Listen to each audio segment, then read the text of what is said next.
બનાસકાંઠા જિલ્લાના ઓગળમાં સાર્વત્રિક મેઘમહેર થઈ છે। ઉણગામ તેરવાડા રોડ પાણીમાં ગરકાવ થયો છે। 24 કલાકમાં 6 ઇંચ વરસાદથી જનજીવન પ્રભાવિત બની ગયું છે। નીચાણવાળા અનેક વિસ્તારોમાં વરસાદી પાણી ભરાઈ ગયા છે। પાણી ભરાતા લોકો હાલાકીનો સામનો કરવા માટે મજબૂર બન્યા છે।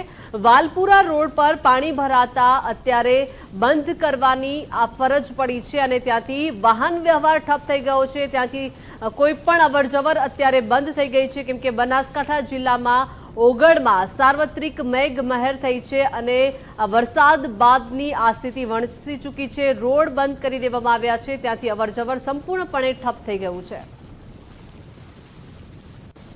વધુ વિગતો સાથે સંવાદદાતા કનુજી જોડાઈ ગયા છે। કનુજી, બનાસકાંઠા જિલ્લાના ઓગળના આ દ્રશ્યો છે કે જ્યાં સાર્વત્રિક મેઘમહેર થઈ છે, રોડ રસ્તાઓ બંધ થઈ ગયા છે, કેવી હાલત છે ત્યાં?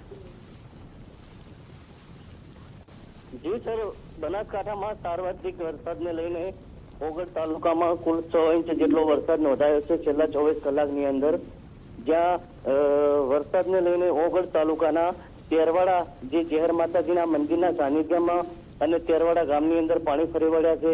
બીજી બાજુ વાત કરવામાં આવે તો ઉણ ગામથી વાલપુરા જવાના રસ્તા ઉપર જે એક રસ્તો બંધ થવાના કારણે વિદ્યાર્થીઓ અને વાહન ચાલકોને બહુ મુશ્કેલીઓનો સામનો કરવો પડી રહ્યો છે।